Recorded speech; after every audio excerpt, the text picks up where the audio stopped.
Hey, this is the shack that Dennis built, and today I'm going to show you how to build this beautiful wooden mat for your house. Very simple. Cost me virtually nothing. I have the materials sitting around the house, and I'm going to show you how to do it. But first, make sure you like and subscribe to my channel to get updates of all my videos. So what I did is I came up here to my wood supply area, and I was looking through all my wood to try to decide what could I use for a doormat, and I came across a couple of pieces of pressure treated 2x6s, and I said, you know, this would just be absolutely perfect. So I'm going to use these for my doormat. I'm ready to cut my 2x6s into 3/4 inch slats. 3/4 of an inch is what I got my saw at. So that's going to create 1, 2, 3, 4, 5, 6 slats from this board. And these slats are going to be, I'm going to make about 30 inches long. And these two boards will give me enough to make about 22 inches. So that'll be plenty to make a really nice doormat.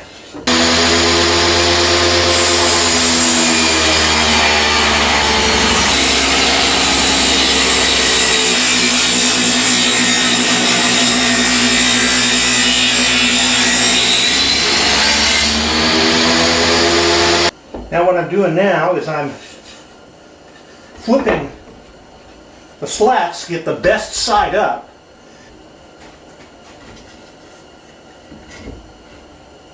These have got a little pressure treated indents, but that'll just add to the character a little bit.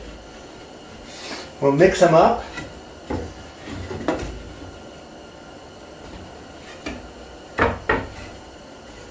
Now that I've got my boards cut, I'm going to sand them a little bit, smooth them out, and I'm using my Rockwell handy cutter.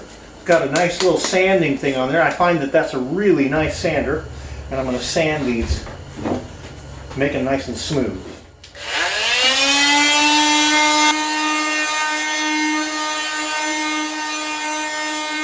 What we're going to do is we're going to cut one side of these boards, and we're going to let the other one side run long, and once I get it together, I'll cut the other side so it'll be straight. So one side cut nice and straight, and then we'll wait on the other side.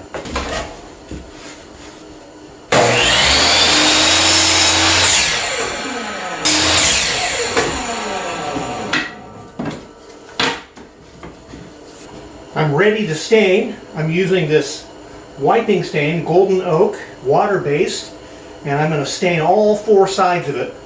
So I'll start on the bottom and work to the sides, then go to the top, and the top will be the last thing I do. I'm using gloves because I really don't want to get stain all over my hands.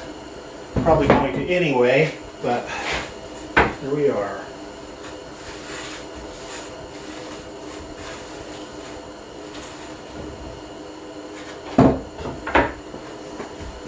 Just look at how that stain brings out all the color in this. This is going to be absolutely gorgeous. I'm going to cut this up for spacers between my slats, and I'm going to string rope between them, and I'm going to glue them on, and so these spacers will become permanent. They're going to be a 1/2 inch wide. We'll draw a line right down here on my saw, and that's how I'll cut every single one the same.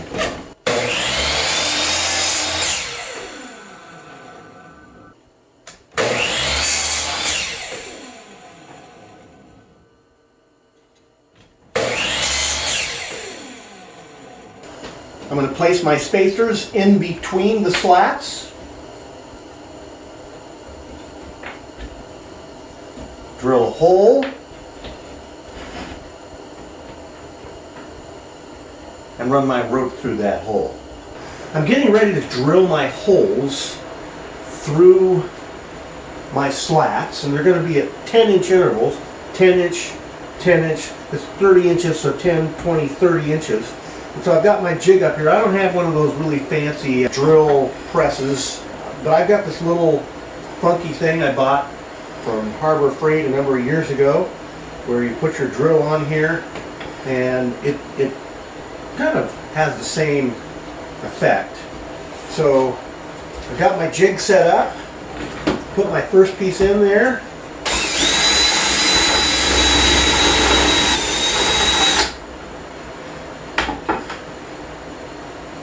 That's one. So I have all the first holes drilled in every single one of these. I've moved my jig down, and I'm going to put the hole from the same side. Instead of flipping it around on this side, I want it to be the exact, I want it to be with 10 inches from there, 20 inches from there, because I'm going to cut this one off. This is running wild.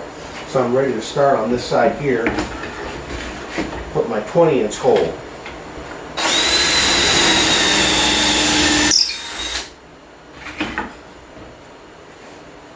Like that, 2 holes. I've gotten all my holes drilled, and on the 2 end pieces, I'm going to put a countersink hole, so that when I tie my knot, it'll sink in there a little ways. I've got a stop right here so that it can't. That'll determine just how far down I drill, and I'm going to go ahead and put countersink hole in there.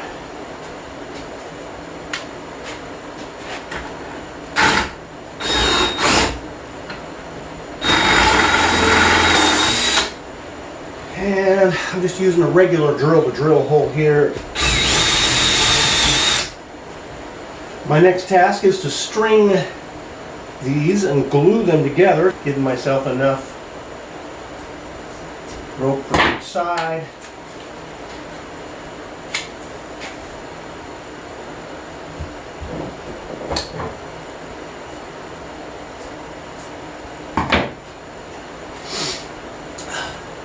Tie a knot. I'm going to take a lighter and burn the end of it to make it easier to pull through.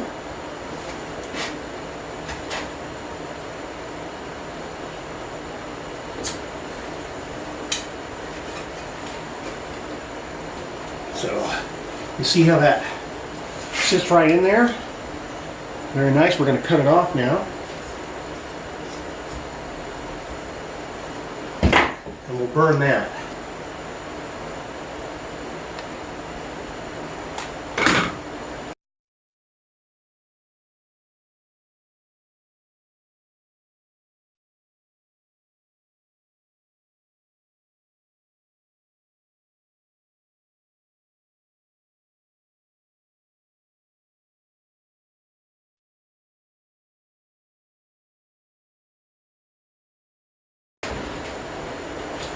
All right, got my rope through.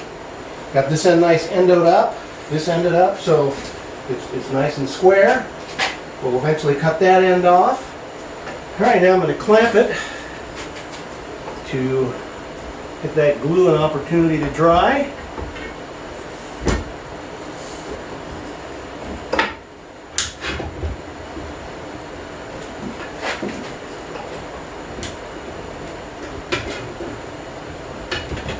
Now the way to get that knot tight is a little tricky. And so what I'm going to do is I'm going to pull it as tight as I possibly can. I have a screw here. Pull it as tight as it possibly can. I can't pull it any tighter personally. And I'm going to put the screw through the rope, and that's going to hold it tight. All right, that's got it holding tight. Now I'm going to tie my knot as close to that screw as I can. I'm going to let the screw go, and when I do, it should suck that knot inside there. Okay, tying my knot. Got it right next to that screw. Tight as I can possibly get it. I'm going to undo the screw. And look at that, it sucked it right in there. Okay, so that's how we do our ropes. The time has come for me to take my clamps off, and we're moving to the end stage of this thing. So remove the clamps. I left it glued for a couple days while I did other things.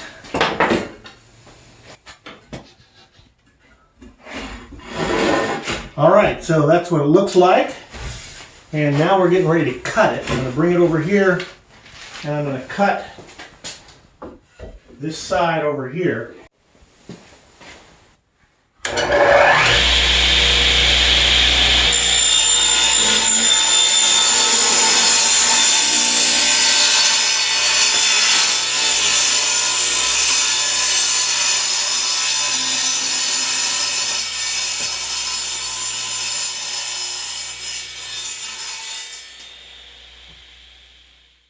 Next thing, I've cut these 4 strengtheners that we're going to put underneath here like this.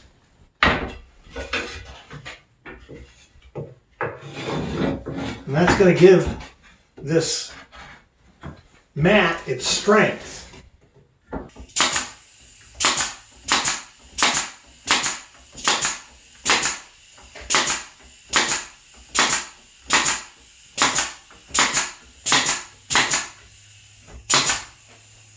And there's the finished product sitting on my steps. So what do you think of the mat, Willie? Oh, You like the mat? oh, I love the mat. It's just incredible. It's awesome. Ooh, Willie likes the mat. So what the plan for the wooden mat is this is going to be the new welcome mat for our RV. This is how you build a beautiful wooden mat. And this is the shack that Dennis built. And this is the mat that sits in the shack that Dennis built. Make sure you like and subscribe.